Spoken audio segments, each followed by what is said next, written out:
పంచాయతీ కార్మికులు 3 నెలలు వేతనాలు కావాలని వాళ్ళు శాశ్వతంగా ప్రజాసంబద్ధంగా ఆందోళన చేస్తారు. ఏ రకమైన పోరాటాలు తీసుకుని మీకు తెలుసు. కానీ దాని మీద అంత దౌర్జన్యం చేయడం అంత నియోజకవర్గం పరిధిలో ఉన్నటువంటి రాజీవ్ కాలనీ పంచాయతీ వద్ద ఒక వికలాంగుడు కార్మికుడు గత 17 సంవత్సరాలుగా అక్కడ బిల్ కలెక్టర్గా పనిచేస్తున్నాడు. చట్ట ప్రకారంగా ఆయన ట్రాన్స్ఫర్ అయినటువంటి ఇంటి పట్టాను చూసి అన్నీ వెరిఫై చేసిన తర్వాత ఆయన చట్టం బిల్లు వేశాడు.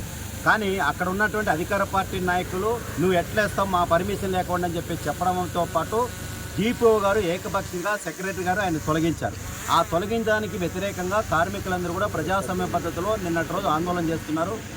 ఆందోళన చేస్తున్న సందర్భంగా సమస్యలు సామరస్యంగా పరిష్కారం చేయాల్సినటువంటి 3 టౌన్ ఎస్ఐ శరత్ చంద్ర గారు దురుసుగా ప్రవర్తించడం, అవుడు మీకు ఇచ్చాడు పర్మిషన్ అని చెప్పేటి పద్ధతిలో మాట్లాడాడు. అందుకని పత్రికా భాషలో రాయలేని పద్ధతిలో ఆయన దురుపయోగ ఆడడం, అందులో దళితులుగా కార్మికులుగా ఉన్నటువంటి కార్మికుల మీద దౌర్జన్యం చేయడం అనేది సరైనది కాదు.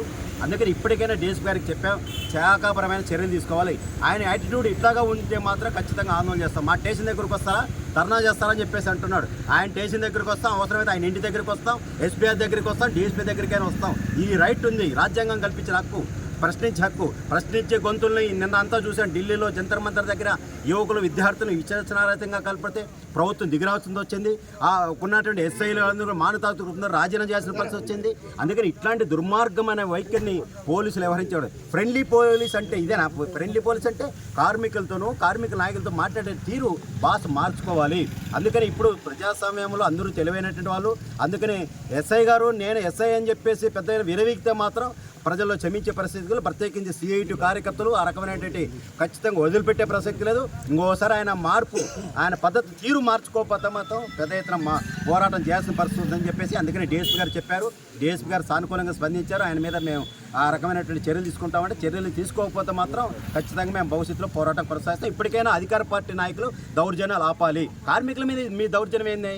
నిన్న కూడా పవన్ కళ్యాణ్ గారు అంతర్జాతీయ విమానాశ్రయం సందర్భంగా మొత్తం ఏదో ప్రధానమంత్రిని దూషించారు. నాకు చాలా బాధగా ఉంది, ఎంతగానో బాధగా ఉందని ఆయన ఏడ్చాడు. ఆయన ఏడ్చడం ఆయన కాదు, ఆయన శాఖలో పనిచేస్తున్నటువంటి గ్రామ పంచాయతీ కార్మికులు 18 నెలలుగా వేతనాలు లేవు. స్వచ్ఛ భారత కార్మికులకు రెగ్యులర్ చేస్తామని చెప్పినట్టు పవన్ కళ్యాణ్ ముసలి కన్నీరు గార్సేందుకు మీ అధికార వ్యామోహం కోసం, ప్రధానమంత్రిగా మెప్పులు పొందడం కోసం కాదు మీకు పదవులు ఓటేసి గెలిపించింది. ప్రజలు కార్మికుల హక్కులు కాపాడాలని చెప్పేసి కొడుతున్నాం, వాళ్ళకి వేతనాలు కావాలని చెప్పేస్తున్నాం. దళితులు కరోనా లాంటి విపత్కరమైన పరిస్థితుల్లో పెద్ద ఎత్తున ప్రాణాలు తెగించి పనిచేసినటువంటి గ్రామ పంచాయతీ కార్మికులు వాళ్ళ కాళ్ళు కడిగి నెత్తిన పోసుకున్నటువంటి పెద్ద మనుషులు ఈరోజు వాళ్ళ వేతనాలు అడిగితే మాత్రం పోలీసులు అక్రమ కేసులు పెట్టేటువంటి ప్రయత్నం చేస్తున్నాయి. ఇది సరైనది కాదు. పవన్ కళ్యాణ్ మీద కార్మిక వర్గం యువత చాలా ఆశలు పెట్టుకున్నా ఆ యువతనంతా ఈరోజు నరేంద్ర మోడీ సంకనాకేటువంటి ప్రయత్నం ప్రయత్నం చేస్తున్నాడు. అందుకే ఇప్పటికైనా వాళ్ళ తీరు మారాలి. అధికార పార్టీ కార్మికులకు ఇచ్చిన హామీలు, కూటమి ప్రభుత్వం ఇచ్చిన హామీలు వెంటనే అమలు కావాలని చెప్పేసి సిఐటిగా ప్రభుత్వాన్ని డిమాండ్ చేస్తున్నాం. రైట్, ఫాలో చేయొచ్చు కదండి ప్లీజ్. అందరికీ నమస్కారం. మీరు వీడియో చూస్తున్నారు కానీ సబ్స్క్రైబ్ చేసుకోవడం లేదు. దయచేసి సబ్స్క్రైబ్ చేసుకోండి, మాకు సపోర్ట్ చేయండి.